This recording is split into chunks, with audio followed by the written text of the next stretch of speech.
Fala, meu querido vestibulando, meu querido concurseiro que está estudando a história de Roraima para poder fazer sua prova. Vamos nessa, continuar a nossa jornada, a nossa saga pela história de Roraima. Você que está assistindo agora, está começando a acompanhar a gente hoje, seja muito bem-vindo ao nosso canal. Vamos que vamos, chama a vinheta!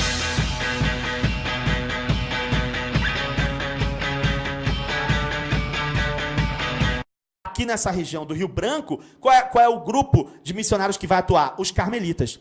Né? Os carmelitas vão ser super importantes. Cuidado com isso, porque de repente vem uma questão na prova. Qual é a ordem missionária que se estabeleceu, que consolidou, que fez e aconteceu ali na região do Rio Branco? É os jesuítas, é os franciscanos, é os carmelitas? Já vai saber, é os carmelitas, tá?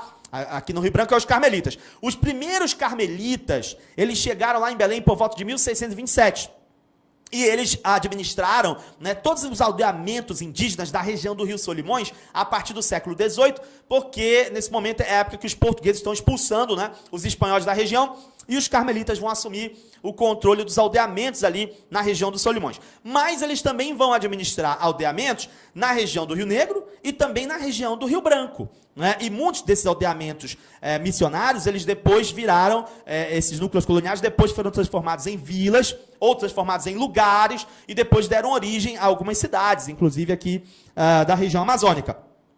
Uma coisa interessante sobre os carmelitas, para a gente analisar, é que eles tinham uma diferença em relação aos jesuítas.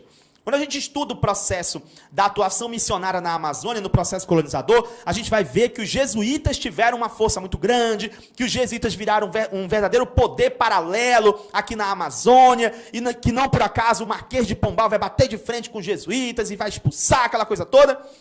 Então a gente vê assim a ordem dos jesuítas como aquele poder paralelo que fez e aconteceu. E os carmelitas? Os carmelitas têm essa diferença em relação aos jesuítas, porque os autores dizem que eles não tinham um projeto próprio de administração dos índios. E aí findou que as missões desses carmelitas acabaram se transformando em centros fornecedores de mão de obra para os outros colonos. Né? Diferente dos jesuítas que vão explorar a mão de obra indígena, vão ter uma coisa mais sistematizada, o negócio vai caminhar mais rápido, eles vão se prosperar de uma forma extraordinária e vão ficar extremamente poderosos aqui na Amazônia.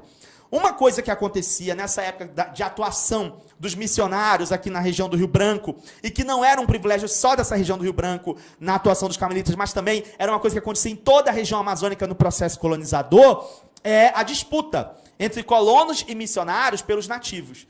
Né? Então aqui também tinha essa disputa, aqui também tinha essa briga pelo índio. Né? Os colonos missionários querem explorar os índios, os colonos leigos, né, que não são vinculados à igreja, também querendo explorar os índios. Então tem uma briga aqui pelos nativos, porque na verdade o grande ouro dessa terra, o grande ouro dessa região amazônica é o índio, por isso todo mundo vai brigar pelo índio, e isso também acontecia nessa época de atuação dos carmelitas aqui nessa região amazônica, especialmente na região do Rio Branco, beleza? Quais foram as... Então a gente falou das aldeias de repartição e como é que funcionava a atuação dos missionários nessa época, das primeiras aldeias de repartição montadas na década de 20, e agora a gente vai falar das povoações indígenas que foram montadas na década de 70, já na época da construção do forte. Tá? Então, agora sim, a gente vai falar do processo colonizador em si, né? O que se considera realmente um processo colonizador efetivo, né? Aqui nessa região de Roraima. E aí a primeira pergunta que fica é: quais foram as povoações indígenas estabelecidas na época da construção do forte? Né? Quando você pega as apostilas que tem por aí, pela internet, sobre a história de Roraima, geralmente as apostilas já começam falando dessas povoações. Porque o território de Roraima foi descoberto lá pelo Pedro Teixeira, mas também depois começou a ser colonizado na década de 1770, quando fundaram o Forte São Joaquim, as povoações tal. Onde geralmente as apostilas já começam com essa informação. Eu estou te dando mais informação ainda. Eu estou te trazendo lá para trás. Né? Antes dessas povoações de 70, já te falei o que acontecia com essa aldeia de repartição, e agora sim eu vou te falar quais foram as povoações indígenas estabelecidas na época da construção do forte. E aí isso aqui é interessante você memorizar, porque de repente, se vem uma questão mais decorativa, aí você precisa ter isso em mente. Né? Então precisa ter em mente que essas povoações, já da década de 70, já que foram formadas junto com o forte, com a construção do forte, elas foram colocadas em lugares que foram considerados mais estratégicos e nas margens dos rios. Né? Então, no rio Urariquera, quais foram as povoações que eles colocaram? Eles colocaram o aldeamento de Nossa Senhora da Conceição e colocaram o aldeamento de Santo Antônio e Almas. Tá? Vamos dar uma olhadinha nisso? Aqui no mapa a gente já está mostrando aqui para você, legalzinho aí, no Rio Urariquera, são esses 2 aldeamentos, beleza? Agora volta para lá, vamos lá, volta para a lousa, olho na tela. A próxima povoação é no Rio Tacutu, tá? No Rio Tacutu, eles colocaram o aldeamento de São Felipe, tá? Esse é o aldeamento que fica localizado nas proximidades, ficava localizado nas proximidades do Forte São Joaquim, tá? Vamos dar uma olhadinha no mapa? Olho no mapa, vamos lá, olha só. Achou! Tá aqui, ó. Tá? O aldeamento de São Felipe, no Rio Tacutu, próximo do Forte São Joaquim. Beleza? Volta pra lá, vamos lá. E no Rio Branco, o que foi que colocaram no Rio Branco? No Rio Branco eles colocaram o aldeamento de Santa Bárbara, o aldeamento de Santa Isabel e o aldeamento de Nossa Senhora do Carmo. Tá? Então esses 3 aldeamentos. Vamos dar uma olhadinha no mapa? Olha no mapa. Olha aí, ó. Aqui, ó. Os aldeamentos, né, seguindo aí a direção do rio, na direção do Rio Branco, beleza? Então, esses são os aldeamentos que foram estabelecidos aqui na década de 70, na época da construção do forte. Próxima pergunta que não quer calar. Como é que funcionavam esses aldeamentos? Como é que funcionavam essas povoações indígenas? A gente já viu como é que funcionavam as aldeias de repartição. E agora, essas outras povoações da década de 70, como é que elas funcionavam? Primeira coisa, esses aldeamentos, essas povoações, elas são a efetivação de uma ação colonizadora que foi idealizada pelo Marquês de Pombal e foi chamada de Diretório dos Índios. E esses diretórios é que estão substituindo as antigas aldeias de repartição. Ok? Professor, não entendi nada agora. Quem foi esse Marquês de Pombal? Vou te dizer. Marquês de Pombal, ele foi o principal ministro do rei Dom José, né? O rei Dom José ascendeu ao trono de Portugal em 1750, e o Marquês de Pombal virou o seu ministro principal, né? O seu braço direito, esquerdo e etc. E o projeto do Marquês de Pombal para a Amazônia, né? Que é um conjunto de leis, né, que vai ficar conhecida como Diretório Pombalino, ele é um projeto bem abrangente, né? E dentro desse projeto ele fez algumas mudanças, algumas alterações, e é quando ele estabelece esses diretórios de índios, né, essas povoações indígenas que vão ser o resultado de uma mudança que está acontecendo na política da coroa portuguesa para essa região amazônica, para várias regiões, mas para essa região amazônica em especial. Sobre esse conjunto de mudanças e o período pombalino, eu tenho um vídeo específico sobre isso, só para falar do Marquês de Pombal, para falar das mudanças ocorridas aqui na Amazônia com as políticas implementadas pelo Marquês de Pombal. Tem um vídeo super interessante, tá? Vou colocar esse vídeo no final aqui para você, do vídeo, para você, quem quiser se aprofundar mais.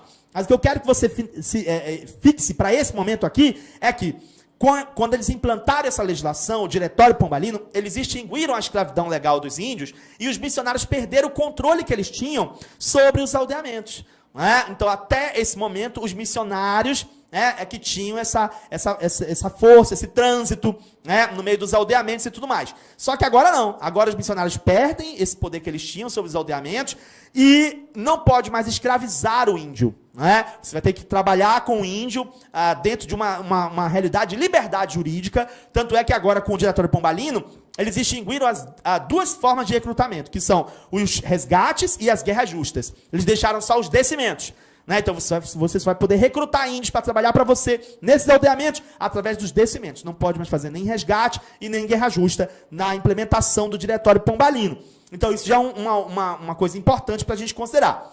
Essas povoações indígenas que foram montadas, esses diretórios, cada núcleo desse tinha um líder administrativo comum, que era o diretor de índios, ok? E assim eles vão estabelecer as povoações, vão estabelecer os diretores de índios para cuidar dessas povoações, e nessa dinâmica, né, nesse cenário, eles vão montar essas 5 povoações que a gente falou, né? E aí, com a montagem dessas 5 povoações, nós vamos ter aí, segundo alguns autores, vamos ter um número interessante aí de 1.019 índios, né, somando os índios todos que foram colocados, aldeados, né, nessas povoações.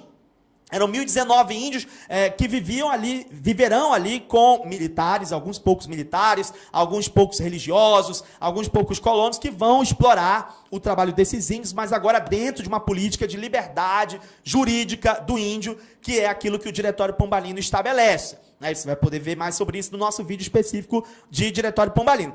Então, esse era o projeto. Né? 5 povoações, está lá o forte, os índios estão ali, 1.000 índios, né? Povoando esses aldeamentos, né? E aí, show de bola. Vamos habitar a região, vamos guarnecer, proteger a região, fortificando na questão militar, e show de bola, o povoamento vai acontecer, a colonização vai se estabelecer e beleza, o projeto estava show de bola para se estabelecer dessa maneira e ter o maior sucesso.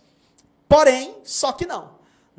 Porém, entretanto, todavia, conjunção adversativa não é exatamente isso que vai acontecer. Por quê? Porque alguns autores vão dizer que eles conseguiram fixar os índios nos aldeamentos, nessa fase inicial e tudo mais, mas porque, em princípio, tinha um fluxo continuado de bens de consumo para esses índios, que partia dos diretores para esses índios, que era o quê? Machados, facas, bens manufaturados, tudo mais. Só que vai chegar uma hora que esse fluxo vai acabar. E aí vai se estabelecer uma grande insatisfação desses índios, com esses colonos. E não só por isso, mas por outros tantos fatores, essas primeiras povoações que eles estabeleceram na década de 70 não vão dar certo. Não vão trazer o resultado esperado que os portugueses queriam. Muita coisa vai acontecer e os índios vão se rebelar e o negócio vai esquentar nesse momento inicial da colonização dessa região do Rio Branco. Por que esses índios vão se rebelar? Como serão essas rebeliões e qual vai ser o resultado disso?